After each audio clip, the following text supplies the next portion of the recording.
semua orang, setiap kita, saya dan saudara-saudara berhak untuk hidup bahagia. Hidup yang dipenuhi dengan sukacita, tapi juga dengan damai sejahtera, seperti yang dicatat dalam firman Tuhan yang kita baca ayat yang ke-13. Maka itu tema datang di saat ini, yakni terimalah satu akan yang lain untuk kemuliaan Allah menjadi dasar untuk kita menikmati berkat hidup bahagia. Saudara, di sebuah aula hotel dilaksanakan pelatihan, dilaksanakan seminar, dan di saat games sang instruktur membagikan masing-masing peserta satu buah balon. Saudara, oleh instruktur balon ini disuruh untuk dituliskan nama masing-masing. Setiap orang satu balon menuliskan namanya sendiri. Setelah itu, seluruh peserta yang berjumlah 100 orang dengan 100 balon oleh instruktur disuruh untuk memasukkan semua balon-balon itu ke dalam satu ruangan yang lebih kecil. Maka penuhlah ruangan itu dengan balon bertuliskan nama.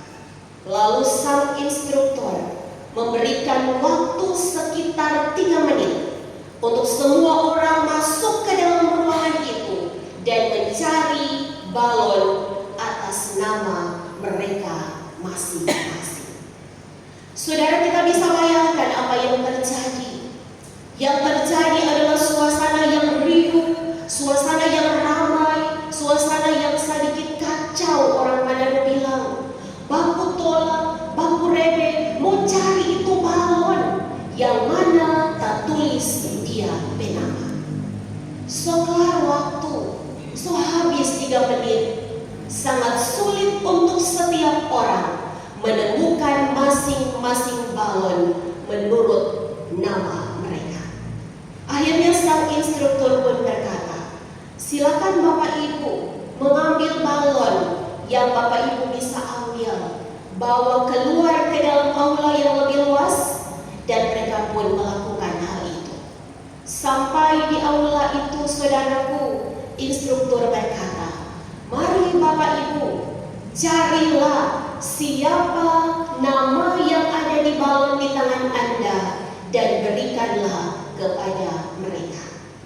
Berbanding terbalik dengan suasana tadi, saat orang-orang mulai mencari dan memberikan nama yang ada tertulis di balon di tangannya, suasana lebih damai, suasana lebih teratur, begitu patut, elok, dan indah. Itulah yang dicatat oleh kebenaran firman Tuhan, ayatnya yang ke-7. Terimalah satu akan yang lain. Bahasa Yunani terima adalah proslambano. Saudara, menerima ternyata artinya juga adalah mengambil, artinya juga adalah mengakui. Di saat jemaat Roma yang terdiri dari 2 golongan, kalau orang sekarang disebut dengan denominasi, ada Domin, ada Pantekosta, ada Tiberias atau Betani, bahkan bawaan Saron Katolik. Di Roma ada 2 golongan. Yang pertama, Kristen asal Yahudi. Mereka masih melaksanakan hukum Taurat, mereka disunat, dan karena itu mereka berkata, kami yang lebih kuat. Dan golongan yang kedua adalah orang Kristen non-Yahudi, berasal dari bangsa kafir. Mereka tidak melaksanakan hukum Taurat oleh karena mereka tahu bahwa mereka telah diselamatkan oleh pengorbanan Yesus, dan yang mereka lakukan adalah hukum Kristus. Dan karena itu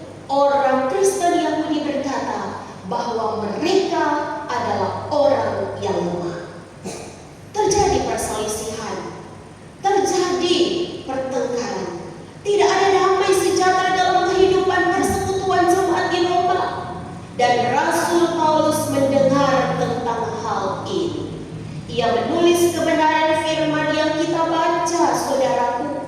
Dan di ayat 1, dia mulai dengan kalimat, kita yang kuat. Ternyata bukan hanya di saat ini. Sejak dari zaman Alkitab, telah ada orang-orang, telah ada kelompok, telah ada golongan yang selalu merasa dirinya paling benar, yang selalu merasa dirinya lebih kuat dari yang lain. Tetapi ketika kita menggunakan sudut pandang Allah bagaimana firman di ayat 1, Rasul Paulus berkata, kita yang kuat. Siapakah yang ditunjuk oleh Rasul Paulus? Apakah orang Kristen Yahudi atau orang Kristen non-Yahudi? Ternyata Rasul Paulus menunjukkan kata kuat menunjuk kepada orang Kristen non-Yahudi. Mengapa, saudara? Mereka tidak lagi diikat dengan peraturan-peraturan hukum Taurat. Mereka tidak lagi diikat dengan semua aturan-aturan yang mengikat mereka sehingga mereka lupa akan hukum yang Yesus sendiri telah ajarkan. Saudaraku yang dikasihi oleh Tuhan Allah, maka saat ini, saat kebenaran firman Tuhan datang kepada kita, mari kita melihat diri kita pribadi, keluarga, dalam relasi hubungan suami istri, orang tua dan anak, saudara bersaudara, seisi rumah. Kita harus mengaku bahwa terkadang terjadi perselisihan, terjadi pertengkaran, hilang damai sejahtera oleh karena kita merasa diri kita lebih benar, lebih kuat dari yang lain. Di dalam pelayanan, di dalam pekerjaan, di tengah tugas dan usaha, semua itu sering kita jumpa. Tanggal 27 Juni, saudara, di Kecamatan Cidahu, Kabupaten Sukabumi, Jawa Barat, anak-anak remaja dari Tangerang Selatan mengadakan retreat. Mereka menginap di sebuah villa, dan oleh kaum intoleran, oleh kaum yang menyebut diri mayoritas, mereka menyerang anak-anak ini. Sungguh, saudara, sebuah keprihatinan di negara kita yang didasarkan atas Pancasila, ketuhanan yang Maha Esa, keadilan sosial. Saat mereka diusir, saat villa tempat mereka menginap dirusak, kemudian mobil-mobil mereka dirusak, dan massa mengusir mereka dengan alasan tidak memiliki isi. Di manakah damai dan sukacita? Tetapi berbanding terbalik, saudara, saat tadi malam, ketika paduan suara pemersatu umat, paduan suara jemaat Gemim Lahai Roy mengikuti lomba di tingkat wilayah, dan mereka meraih nilai tertinggi. Seperti biasa, champion, juara 1, ada sukacita, ada kegembiraan, ada damai sejahtera. Tapi tahukah kita, saudara yang dikasihi Tuhan, bahwa saat-saat latihan adalah saat-saat yang penuh dengan perjuangan. Mari kita bayangkan kalau tenor menyanyi sendiri, alto menyanyi sendiri, sopran menyanyi sendiri. Mungkin mereka indah dalam suara mereka sendiri, tetapi ketika pelatih, ketika konduktor, ketika dirigen kemudian memandu, menuntun, memoles, dan memimpin semua suara-suara yang berbeda itu, apa yang kita saksikan? Begitu indah, begitu elok, begitu mempesona. Sesungguhnya itulah yang Tuhan kehendaki saat kita mengaku Yesus Kristus adalah Tuhan, saat kita mengaku Dia adalah Juru Selamat kita.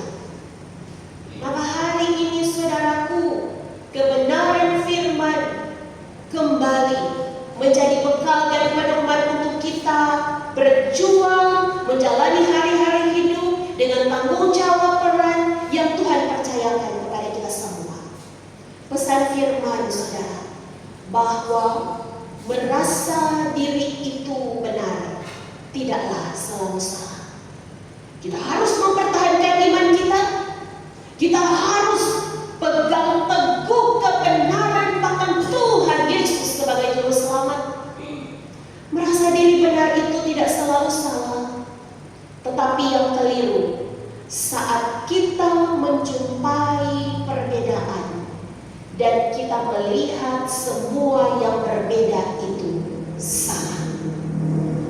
Yang keliru adalah saat kita menjumpai semua yang berbeda dalam kehidupan kita itu salah. Mari kita lihat diri kita saat ini, saudara. Mari kita menjadi umat yang berterima kasih karena Tuhan menganugerahkan perbedaan dalam hidup. Dan bagi orang yang percaya, perbedaan-perbedaan baik pendapat, baik suku, baik agama, baik bangsa, apapun itu bukanlah alasan untuk kita terpecah belah dan berselisih. Tetapi mari lewat kebenaran firman Tuhan ini kita melihat perbedaan itu sebagai sebuah kekayaan, sebuah kekuatan untuk memperlengkapi diri kita. Jadilah umat yang militan. Mari saudara, hari ini kita padukan setiap talenta yang Tuhan titipkan dalam hidup kita untuk kita boleh menikmati yang namanya bahagia, yang namanya hidup dengan sukacita, dipenuhi damai sejahtera seperti yang dialami oleh jemaat di Roma.